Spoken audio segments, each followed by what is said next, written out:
बिस्मिल्लाहिर्रहमानिर्रहीम। अस्सलाम वालेकुम नाज़रीन, उम्मीद करता हूँ आप तमाम लोग खैरियत से होंगे।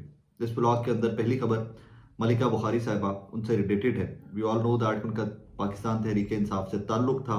फिर जब प्रेशर आया तो उसके बाद एक बहते हुए आंसुओं के साथ उन्होंने एक प्रेस कॉन्फ्रेंस की और उन्होंने तहरीक इंसाफ से लाताल्लुकी का इजहार कर दिया। बट उसके बाद भी she is one of those people के तहरीक इंसाफ के वर्कर्स, तहरीक इंसाफ के लीडर्स, तहरीक इंसाफ की लीडरशिप उनके बारे में फिर भी मुस्बत सोचती रही। And she was one of those people के जिनके बारे में कहा जाता था कि इनके ऊपर बहुत प्रेशर देकर इनको पार्टी छुड़वाया गया था। और कभी जब टाइम आए कि पार्टी में लोग वापस आ सके तो मलिका बुखारी जो है वो तहरीक इंसाफ की लीडरशिप और इमरान खान साहब की जानिब से एक्सेप्टेबल होंगी, उनको वापस एक्सेप्ट कर लिया जाएगा। अब इन सारे क्राइसिस के अंदर 2 साल हो गए मलिका बुखारी साहब, जब भी तहरीक इंसाफ के ऊपर सारा प्रेशर आया, बहुत सारे लीडरान थे, जब पकड़ धकड़ जारी थी, तो वी ऑल नो दैट कि बहुत सारे लोग इस तरह थे कि जो नो फ्लाई लिस्ट के ऊपर डाल दिया गया था कि आप पाकिस्तान से बाहर ट्रैवल कर ही नहीं सकते, पाकिस्तान के अंदर ही रहना है आपको। मलिका बुखारी साहबा भी उनमें से एक थी। अब कल मलिका बुखारी साहबा ने शाम को एक ट्वीट किया और वो बड़ा अफसरदा सा ट्वीट था कि उनकी 46 ईयर्स 46 साल बहन जो है उनको ब्रेन हैमरेज हुआ है और वो कोमा में है, वेंटिलेटर पे है, जिंदगी और मौत की जंग लड़ रही हैं। और साथ उन्होंने वो आह भरते हुए लिखा कि जनाब मेरी बहन जिंदगी और मौत की कशमकश में है और मैं उसकी इयादत करने या उसको देखने पाकिस्तान से बाहर नहीं जा सकती क्योंकि मुझे गैर कानूनी तौर के ऊपर नो फ्लाई लिस्ट में डाल रखा गया। उसके बाद एक बड़ी पॉजिटिव डेवलपमेंट हुई चीफ मिनिस्टर पंजाब मरियम नवाज साहबा की जानिब से। मरियम नवाज साहबा ने रिस्पॉन्ड किया उसको, उनके इस रिजर्वेशन को रिस्पॉन्ड किया। Let me speak to the concern authorities Malika, I hope you filed request in writing officially, may Allah bless your sister with good health. और उसके बाद उन्होंने कहा, मरियम नवाज साहबा ने उनको रिस्पॉन्ड करते हुए कहा जी कि मैं देखती हूँ जो लोग रेलिवेंट हैं, जो कंसर्न अथॉरिटीज़ हैं, मैं उनसे बात करती हूँ और मैं आपका नाम नो फ्लाई लिस्ट से निकलवाने की कोशिश करती हूँ। बहुत पॉजिटिव स्टेप था। ज़िंदगी और मौत हम सबके साथ है। फैमिली से इंपॉर्टेंट कोई चीज़ किसी भी शख्स के लिए नहीं हो सकती। मुझे लगता है हो सकता है बाकी लोगों को मुख्तलिफ लगता है। मुझे लगता है कि हमारी कुल कायनात हमारी फैमिलीज के गिर्द घूमती है। और 46 साल मतलब ऑलमोस्ट यंग जवान बहन जो है वो कोमा में हो, वेंटिलेटर पे हो और आप उनको देख भी ना सकें, इससे बड़ी अजियत मुझे लगता है किसी के लिए हो सकती है। और उस अजियत को कम करने के लिए, उस दुख को कम करने के लिए, उस दुख को बांटने के लिए मरियम नवाज साहिबा ने अगर मलिका बुखारी साहिबा को हेल्प आउट किया है तो that is very very positive gesture. ये बहुत अच्छी बात है, शी डिड दैट। और उसके कुछ देर बाद हमें पता चला कि जी मलिका बुखारी साहिबा का नाम जो है वो नो फ्लाई लिस्ट से निकाल दिया गया है और अब वो ट्रैवल कर सकती हैं। एक तरफ तो यहाँ तक मामलात हो गए और उसके बाद बड़े डिग्निफाइड तरीके से, बहुत अच्छे तरीके से जो है मलिका बुखारी साहिबा, उन्होंने मरियम नवाज साहिबा का शुक्रिया अदा किया ट्विटर के ऊपर ही। उन्होंने कहा जी आपकी मेहरबानी कि आपने टाइमली इंटरवीन किया और मेरी मदद की इसके अंदर। अब इसके अंदर आगे चलिए कि इस सारी कहानी को लेकर एक हिना परवेज भट्ट साहिबा जो है और कुछ और लोग तहरीके PMLN के और लोग जो हैं, उन्होंने इसके ऊपर एक कैंपेन डिज़ाइन करना स्टार्ट कर दी कि मेरी लीडर ऐसी है, देखिए आप मेरी लीडर के खिलाफ क्या करते रहे हैं, और उन्होंने फिर भी ये कर दिया, उन्होंने फिर भी वो कर दिया। उसके ऊपर मलिका बुखारी साहब ने दोबारा से एड्रेस किया। उन्होंने कहा जी कि मैं इलीगल नो फ्लाई लिस्ट के ऊपर थी 1 साल से, तकरीबन 100,000 सैकड़ों जो हैं वो जिन्होंने कोई क्राइम नहीं किया वो ऑन द लिस्ट है, जो नो फ्लाई लिस्ट है उसके अंदर है। मेरी बहन कोमा में है और उनको ब्रेन हेमरेज हुआ है। ये मेरा लॉफुल राइट था, मेरा कानूनी हक था सफ़र करना, और इसको अपनी किसी भी कैंपेन के लिए प्लीज़ इस्तेमाल मत कीजिए। मेरे पेन को, मेरे दर्द को, उन्होंने हिना परवेज भट्ट साहिबा को एड्रेस किया यहाँ पर कि मेरे पेन को, मेरे दर्द को आप इस तरह इस्तेमाल मत कीजिए। ये एक एंगल है इस स्टोरी का। इसका दूसरा एंगल ये है कि पाकिस्तान तहरीक इंसाफ के वर्कर्स कंप्लेंट ये कर रहे हैं कि क्या मरियम नवाज साहबा के पास कोई इस तरह की अथॉरिटी है कि वो एक फ़ोन करें और किसी का नाम नो फ्लाई लिस्ट में डाल दिया जाए और किसी का नाम नो फ्लाई लिस्ट में निकाल दिया जाए। और सेकेंडली इसमें जो सेकेंड एंगल आता है इसका, अगर एक कॉल के ऊपर उनका नाम नो फ्लाई लिस्ट से निकाल दिया गया तो इसका मतलब है साल से ज़्यादा जो उनका नाम नो फ्लाई लिस्ट में डाला गया था वो गैर कानूनी था। ये दो मुख्तलिफ एंगल्स हैं किसी एक स्टोरी के।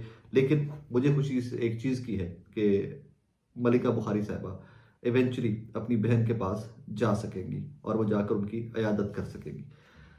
अगली स्टोरी बड़ी वो अजीब सी है। उसके अंदर मेरे पास ना कोई ऐसा सच प्रॉपर अल्फाज भी नहीं है कि जो मैं आपके सामने रख कर या मैं आपको वो डिफाइन कर सकूं कि what exactly is going on. Rabia Anam साहिबा हैं, एक एंकर हैं जियो टेलीविजन का एक ब्रांड हुआ करती थी, जियो टेलीविजन के सीनियर 3 लोगों में से थी, न्यूज़ एंकर्स में थे। और फिर इवेंचुअली उनकी शादी हो गई और आई थिंक वो दुबई शिफ्ट हो गई थी। वहाँ पर उनके ब्यूटी पार्लर्स और इस किस्म के बिजनेस है और अच्छे बिजनेस है।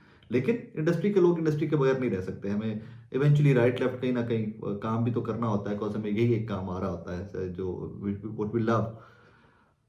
राबिया आनम साहिबा, जनवरी के अंदर पीटीवी का मुआहदा हुआ उनके साथ रमज़ान ट्रांसमिशन के लिए। और उसके बाद जब रमज़ान ट्रांसमिशन करनी थी राबिया आनम साहिबा, तो मुस्लिम लीग नून वो तमाम हैंडल्स के जो मरियम नवाज साहिबा फॉलो करती हैं, उन तमाम हैंडल्स, काफ़ी सारे हैंडल्स की जानिब से एट वंस राबिया आनम साहिबा के खिलाफ कैंपेन का आगाज़ हो गया कि ये तो यूथन है, मतलब बड़े गलीज लफ्ज़ और एक कोई घटिया तरीन, ये कोई doctor major Bilal Virk Punjabi something है, कोई बहुत ही घटिया आदमी। I am sorry to say that, मैं नहीं इतने सख्त अल्फाज इस्तेमाल करता किसी के लिए भी, लेकिन इन्होंने प्रोपोगंडा की इंतहा कर दी है, फेक न्यूज़ की इंतहा कर दी है कि राबिया आनम साहिबा के साथ कोई फोहश फिल्मों में काम करने वाली किसी अदाकारा की फ़ोटोज़ जोड़कर और साथ लिखा हुआ है कि तारड़ साहब की मेहरबानी नाल पीटीवी ते इस्लाम सिखा रही है, कि मतलब ये खातून जो है ये इस्लाम सिखा रही हैं, कि जिनकी और गलत फ़ोटोज़, फेक फ़ोटोज़ जोड़कर लगा दी गई हैं। और उसके बाद कभी कभार बड़ी परेशानी होती है मुझे देख करके हम किस तरफ जा रहे हैं। बहुत सारे लोग जिनसे मैंने काम सीखा हुआ है, बड़ी इज्जत करता था मैं उनकी, उन लोगों में से एक नवीद चौधरी साहब है। नवीद चौधरी साहब, मोहसिन नकवी साहब का जो चैनल है सिटी 42 और 24, उसके अखबार के एडिटर है। सिटी 42 का एक अखबार भी है, लाहौर में छपता है। नवीद चौधरी साहब ने फरमाया, इंतहा पसंद यूथन राबिया आनम को पीटीवी पर सोलंगी ने भर्ती कराया या मलंगी ने, इससे कोई गर्ज नहीं होनी चाहिए। अता तारड़ फिल फॉर कॉन्ट्रैक्ट मनसूख करे, अदालत जाए तो आजम नज़ीर तारड़ निपटे, अगर एजेंसी मुलविस है तो फिर कोई बात नहीं। नवीद चौधरी साहब बुजुर्ग आदमी हैं, हमारे बुजुर्ग आदमी हैं, लेकिन ये मुझे पहली दफ़ा मैं नवीद चौधरी साहब के किसी चीज़ के से मैं सिर्फ उसके ऊपर कमेंट भी करने की जसारत कर रहा हूँ, क्योंकि बहुत सीनियर आदमी, हमने बहुत कुछ सीखा हुआ जब मैं सिटी 42 में था इनसे। मुझे शर्मिंदगी होती है कि जब इस तरह के लोग को सहाफ़ी कहते हैं। अब मुस्लिम लीग नून के वर्कर बन जाइए, मुझे कोई एतराज़ नहीं होगा, मुझे बिल्कुल कोई एतराज़ है, खुलकर आइए। फाज हुसैन साहब थे, वो प्राइम मिनिस्टर के एडवाइजर बनकर ठीक है, उसके बाद वो सियासी जमात की सपोर्ट करें, मुझे क्या एतराज़ हो सकता है। सहाफ़त का लिबादा ओढ़े आप ट्रॉल, डिजिटल मीडिया ट्रॉल से भी निचले लेवल पर गिर के हमें, शायद हमारे जो बुजुर्ग सहाफ़ी हैं जिनसे हमने बहुत कुछ सीखा हुआ था, हमें वो सीखा हुआ जो था इनसे वो अनडू करने की ज़रूरत है अब।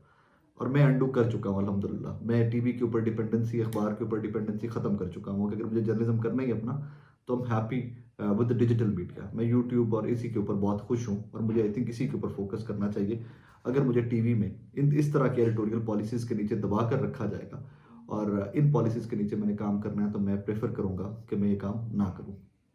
अब एक खातून एंकर के साथ उस खातून चीफ मिनिस्टर के सूबे के अंदर उस खातून चीफ मिनिस्टर की सियासी जमात के कारकुनान क्या कर रहे हैं कि जिस खातून चीफ मिनिस्टर ने यह कहा था कि खवातीन मेरी रेड लाइन, कि इनके बारे में मैं कोई बदतमीजी खवातीन के बारे में बर्दाश्त नहीं करूंगी। एक तरफ एसपी शहरबानो साहिबा को किस तरह नवाजा गया, किस तरह उठाया गया, किस तरह उनकी इज्जत की गई, किस तरह उनको प्रेज किया गया, और राबिया आनम साहिबा के बारे में कोई बंदा बात नहीं कर रहा। उल्टा सबके सब मुनाफिक जो हैं वो इकट्ठे होकर उनके पीछे पड़े हुए हैं। एक सहाफ़ी है, उसका किसी सियासी जमात से क्या लेना। हाँ, पसंद नापसंद जरूर हो सकती है, लेकिन आप अगले के रोजगार के ऊपर टांगे मारने आ गए, नौकरी से निकलवाओ पीटीवी तुम्हें, मतलब शर्म नहीं आती यार।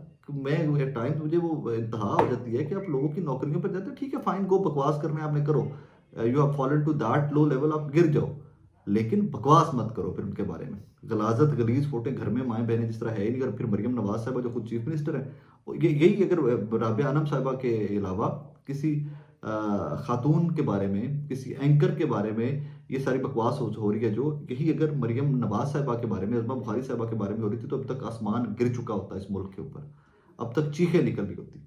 कल वो नया पाकिस्तान वाले ने, हसनैन के चैनल ने कोई फेक न्यूज़ नहीं फैलाई, उसके खिलाफ मरियम नवाज ने ट्वीट किया कि अज़मा इसके खिलाफ एक्शन लो।